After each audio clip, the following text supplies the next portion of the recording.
Good morning, Mario, and good morning, Switch fans. I'm gonna try to go an entire episode without saying, like the thing.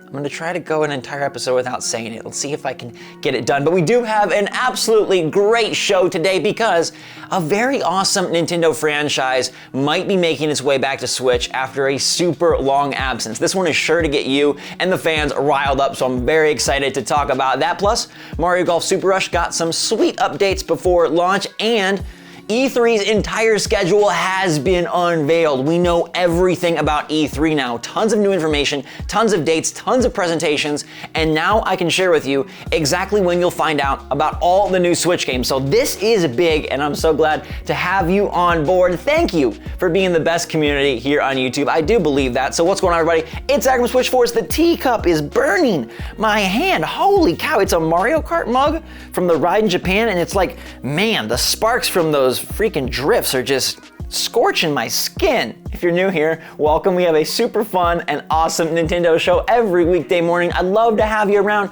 for E3, so make sure to subscribe. We're doing live shows. Make sure to turn that notification bell on because we're doing giveaways. And of course, I will keep you up to date with the latest and greatest news, rumors, and new games as soon as they happen. 2 a.m., 12 p.m., doesn't matter. I'm here. We're gonna share it together. So let's get into it. Smash that like button and let me know in the comments down below what part of E3 you're most excited for.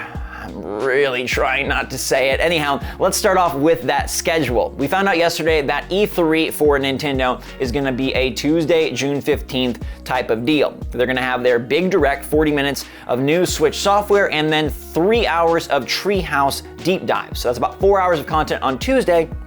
But as you know, more companies than Nintendo make games for the Switch. So we have others that we have to pay attention to, and the full E3 schedule is now out there. This E3 year is quite odd because A, it's digital only, B, the plans have taken forever to be put forth, and C, we still don't really know exactly how much companies are going to have. We're still in a pandemic year, work from home has caused some problems, and it's unclear, but the year, it is shaping up quite well. On June 12th, we kick things off with Ubisoft and Gearbox. Now, honestly, both of those companies could have Switch stuff. Ubisoft, they're famous for Mario plus Rabbids Kingdom Battle, and it feels like Davide and his team like we're due. Davide, he's been growing that beard. I know that beard is full of all sorts of magical, mystical game dev powers, and I really want him to share those with Nintendo again, because that was one of the coolest third-party exclusives, and it's been 4 years. Like, they gotta be on something new by this point, right? Like, there has to be some sort of Ubisoft Switch stuff, and if, gosh, I almost said it, if that thing happens, then, maybe Far Cry ends up being on it, or maybe a different Ubisoft title, one of their popular ones coming out. I don't know. They got the new Rainbow Six and maybe some surprises as well. And then Gearbox, hey, we did have the Borderlands collection put on Nintendo Switch, and there have been rumors about Borderlands 3 maybe making its way to the system eventually. Could that be a thing? Is there a new game? We've also got the Devolver Digital Showcase on Saturday the 12th, and they'll absolutely have some stuff ported to our platform of choice. Last year felt like a bit of a down year for their titles. They're normally so quirky and usually so quality, so I'm looking forward to an upswing in 2021. That is gonna do it for the first day of E3, and then the rest of the presentations, I wanna point out that A, we don't have set times for them, and B, some of them aren't gonna be full-on press conferences. When you usually hear an E3 show, you're thinking like, hey, that big direct type thing, right? Like 40 minutes, a big presentation, dude on stage. But Jeff Keighley noted today after the schedule dropped that not all of these will be full-on press conferences, and some will be special presentations. So keep that in mind as we head to Sunday with Xbox, who shouldn't have anything for Switch, but we did see the Switch on Phil Spencer's shelf, and maybe, it was mentioned in that Apple Epic lawsuit that Nintendo and Microsoft were canoodling, so hey, never say never. A little red and green magic would go a long way. Square Enix, gonna be very Final Fantasy heavy on Sunday, but I think they could have something. They've supported the Switch quite well. WB Games, it's gonna be Back 4 Blood focused according to the press release, so not expecting really anything from them. We move on to Sunday, and we've got Take-Two and Capcom. Now, Capcom is one that I really want you to circle on your calendars because this could be the debut of Resident Evil Outrage. That is the heavily rumored Resident Evil game for Nintendo Switch, and after how freaking cool Resident Evil Village was, I am insanely geeked for this. Outside of Nintendo first party, that is the thing I want most for Nintendo. I want that Resident Evil game to be shown, and I want it to be glorious, a full-blown, big, awesome adventure. They could have some other projects as well. Maybe they'll touch more on Monster Hunter Rise and Monster Hunter Stories 2.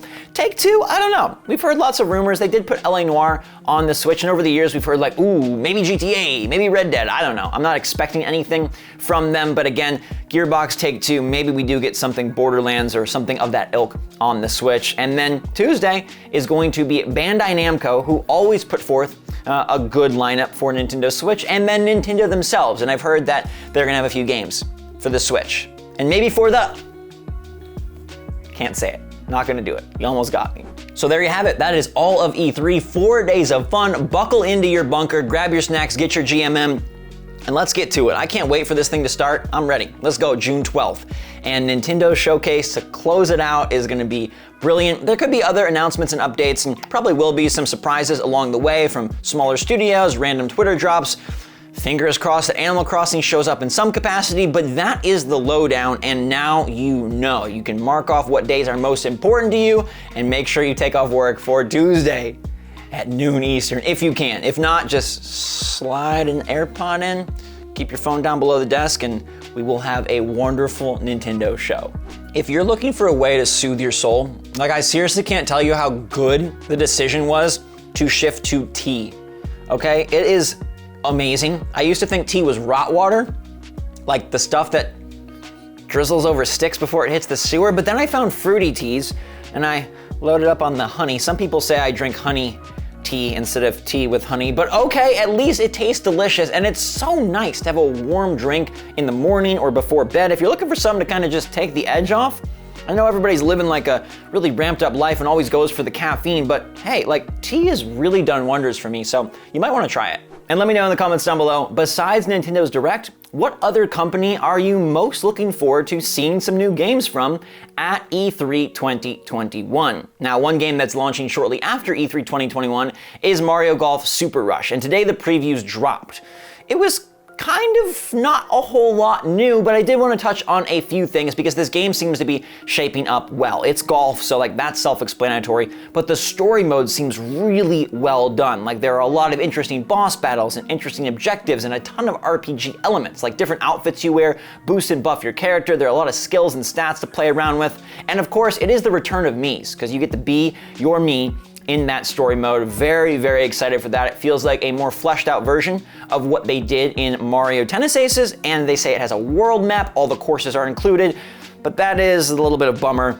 6 courses, Nintendo's saying. 6! We've seen them all. That seems like a very small pickings amount, and I hope that they do add some new courses DLC-wise. I mean, I know 18 holes times 6, that's a lot of golf, but with the different modes, like I feel like environmental variety would become very important. Speed golf is seeming super great, and there's this nice balancing act between going fast and not taking too many strokes, because every stroke is going to add 30 seconds to your timer, and you want to finish with the lowest time in the fastest way possible. Plus, I love this addition.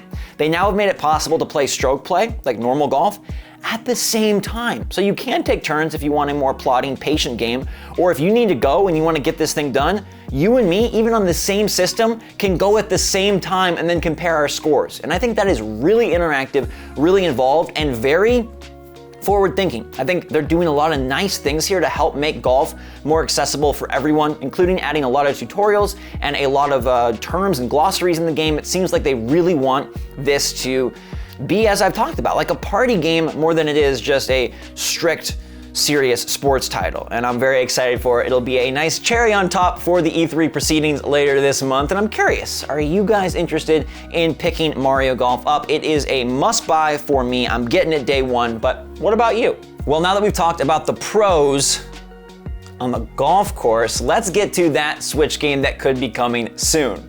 Very recently, it was uncovered that Nintendo has been passing around a survey asking this important question. At a price of $49.99, now remember that, how interested are you in buying the next game in the Warioware series? Oh my gosh. Instantly, my anticipation went through the roof because WarioWare on Switch would be perfect. But this is amazing on 2 fronts. One, WarioWare hasn't seen the light of day since 2018. And even then, it was WarioWare Gold on 3DS, and that was more of a compilation than something brand new. I mean, the true golden era of this franchise dates back nearly 20 years when it was on Game Boy Advance, and it was truly innovative and so fresh and fun. But I think they could redo that magic in a new way on Switch and come up with something that felt awesome and at a price point that might make more sense. You see, it'd probably be hard to navigate a $60 full value for Warioware, because inherently Warioware is micro games, right? It's small little bites of gameplay that combine to be something more than meets the eye. And this $50 price point would be revolutionary across Nintendo's lineup, because them easing the restrictions on the full value of a Switch game would open the door for a lot of other franchises. Now that the 3DS is effectively done, what do you do with some of these games that might not be full-on console experiences but still deserve a space on Switch? Things like WarioWare and Rhythm Heaven. How do those games fit in if you must achieve a $60 retail price point? Well, it's very hard, and maybe the truth is they don't exist on Switch, but if Nintendo is willing to open up the $50 price point, now we could see more of these franchises return. And I think WarioWare would be ideal. It's like that quirky game that just fits amongst all the other Switch mainstays. You got your Marios, your Zeldas, your sports games, your party games, boom. WarioWare, it is a unique item, but one that helps really round out a catalog. And it's sort of that unique charm that helps Nintendo stay at the top of their game. Now, to make this news even more interesting, John over at Nintendo Life, the dude with the absolutely beautiful, deep British voice, he said that he fully expects a new WarioWare at E3. Not predicts or guesses or hopes, but expects. Now, I don't know how much insider knowledge John Cartwright or Nintendo Life have, but that felt interesting to me, especially coming up around the time of this survey. Please let me know in the comments down below if you've ever played WarioWare. Like, I bet some of you weren't even alive when the first WarioWare released on GBA, but I bet a lot of you enjoy this franchise. And even though I'm super excited for the Zeldas and the Marios and the usual suspects, I think one super cool surprise would make this E3 stand out. Whether it's new IP, or a surprising sequel like WarioWare returning, like that is the kind of frosting on the E3 cake that helps make it so much more delicious. So, fingers way crossed. We have made it to our poll, and my challenge is nearly complete. No mentions of it the entire episode. Oh no. I did it to myself. Guys and girls, the poll, which debuts every evening on our community tab. Make sure to turn your notifications on so you can be a part of our conversation every day. I asked it. All right, Nintendo fans, how much do you predict the new